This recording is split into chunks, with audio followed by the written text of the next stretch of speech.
سیدنا عیسیٰ علیہ السلام، سیدنا یحییٰ علیہ السلام وغیرہ شامل ہیں۔ اور ہم نے عیسیٰ ابن مریم کو روشن نشانیاں دیں۔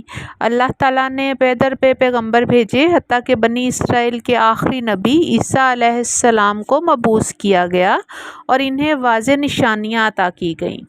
سورہ آل عمران آیت نمبر 49 کا ترجمہ ہے، بلا شبہ میں یقیناً تمہارے پاس تمہارے رب کی طرف سے نشانی لایا ہوں کہ میں یقیناً تمہارے لیے مٹی سے پرندے کی صورت جیسی چیز بناتا ہوں، پھر اس میں پھونک مارتا ہوں تو وہ اللہ تعالیٰ کے حکم سے پرندہ بن جاتا ہے، اور اللہ تعالیٰ کے حکم سے میں پیدائشی اندھے کو اور کوڑھی کو ٹھیک کرتا ہوں اور مردوں کو بھی زندہ کرتا ہوں، اور میں تمہیں خبر دیتا ہوں کہ تم کیا کھاتے ہو اور کیا اپنے گھروں میں ذخیرہ کرتے ہو، بلا شبہ اس میں یقیناً تمہارے لیے نشانی ہے اگر تم ایمان والے ہو۔ اب ہم اس آیت کے اگلے حصے کی طرف بڑھتے ہیں، اور روح پاک سے اس کی مدد کی۔ روح سے مراد جبرائیل علیہ السلام ہے، القدس سے مراد اللہ تعالیٰ کی ذات ہے۔ یہ تمام معجزات اس بات کی دلیل تھے کہ وہ اللہ تعالیٰ کے پاس سے جس شریعت کو لے کر آئے ہیں وہ سچی شریعت ہے، مگر بنی اسرائیل نے ان کی شدید تکذیب کی اور تورات سے مختلف احکام لانے کی وجہ سے ان سے شدید عناد حسد کیا۔ سورہ آل عمران آیت نمبر 50 کا ترجمہ ہے، اور تصدیق کرنے والا ہوں اس کے لیے جو مجھ سے پہلے تورات میں سے ہے، اور تاکہ میں بعض وہ چیزیں تمہارے لیے حلال کر دوں جو تم پر حرام کی گئی تھیں، اور میں تمہارے پاس تمہارے رب کی طرف سے نشانی لے کر آیا ہوں، چنانچہ اللہ تعالیٰ سے ڈر جاؤ اور میری اطاعت کرو۔ اب ہم آیت کے اگلے حصے کی طرف بڑھتے ہیں، تو کیا جب کبھی تمہارے پاس کوئی رسول اس چیز کے ساتھ آیا جو تمہارے دل نہیں چاہتے تھے، تم نے تکبر کیا؟ اس کا مطلب ہے کہ جب بھی کوئی رسول ایسا کوئی اللہ کا حکم لے کر آیا جو کہ یہود کے اپنی ذاتی خواہشات اور ان کے نفس کے آگے ان کو بھاری نظر آیا، تو انہوں نے اس حکم کے آگے تکبر کا مظاہرہ کیا اور اس کو ماننے سے انکار کر دیا۔ تورات پر ایمان رکھنے کے باوجود یہود کے لیے انبیاء علیہ السلام کی نصیحت ناقابل برداشت تھی۔ اس کی وجہ یہ تھی کہ تورات کے نام پر جس زندگی کو وہ اختیار کیے ہوئے تھے وہ خود پرستی اور دنیا پرستی کی زندگی تھی، جس پر انہوں نے اللہ تعالیٰ کی کتاب کا لیبل لگا دیا تھا۔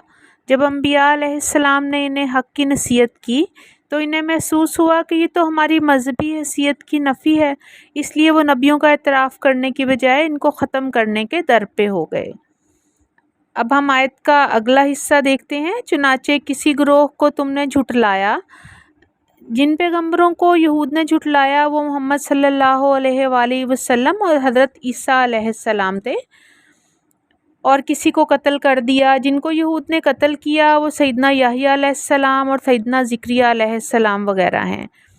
یہود نے نبی کریم صلی اللہ علیہ وآلہ وسلم کو بھی قتل کرنے کی کوشش کی۔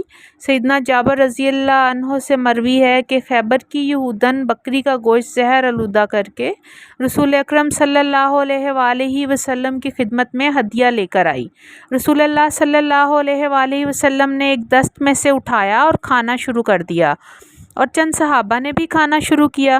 جب کچھ کھا لیا تو رسول اللہ صلی اللہ علیہ وآلہ وسلم نے فرمایا، کھانے پر سے ہاتھ اٹھا لو، اور یہودن کو بلانے کے لیے آدمی بھیجا گیا۔ جب وہ آئی تو رسول اللہ صلی اللہ علیہ وآلہ وسلم نے پوچھا، تو نے اس گوشت میں زہر ملایا ہے؟ اس نے پوچھا، آپ کو کس نے خبر دی؟ آپ صلی اللہ علیہ وآلہ وسلم نے فرمایا، بکری کے اس ہاتھ نے خبر دی جو میرے ہاتھ میں ہے۔ اس نے اقرار کیا اور کہا کہ میں نے یہ فعل اس وجہ سے کیا کہ اگر آپ اللہ کے نبی ہیں تو آپ کو کچھ نہیں ہوگا، اور اگر نہیں ہیں تو ہم آرام سے ہو جائیں گے۔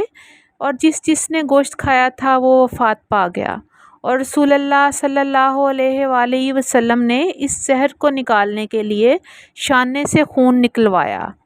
یہ تفسیر مظہری حوالہ نمبر 129/1 ہے۔ صحیح بخاری حوالہ نمبر 4428 ہے۔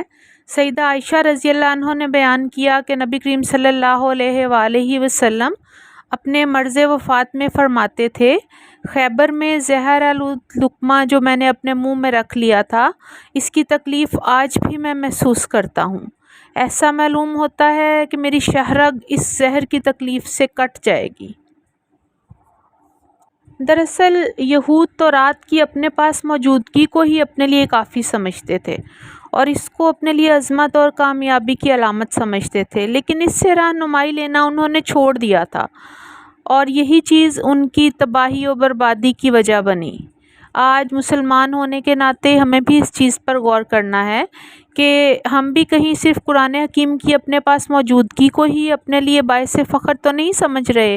آج ہم کس حد تک قرآن کریم سے رہنمائی حاصل کر رہے ہیں اور کس حد تک اس کے احکامات پر عمل پیرا ہو رہے ہیں۔ آئیں ہم سب مل کر دعا کریں کہ اللہ پاک ہمیں، ہمارے آنے والی نسلوں کو قرآن پاک کو پڑھنے، سمجھنے، اس پر عمل کرنے کی اور اسے دوسروں کو سکھانے کی توفیق عطا فرمائے۔ آمین ثم آمین۔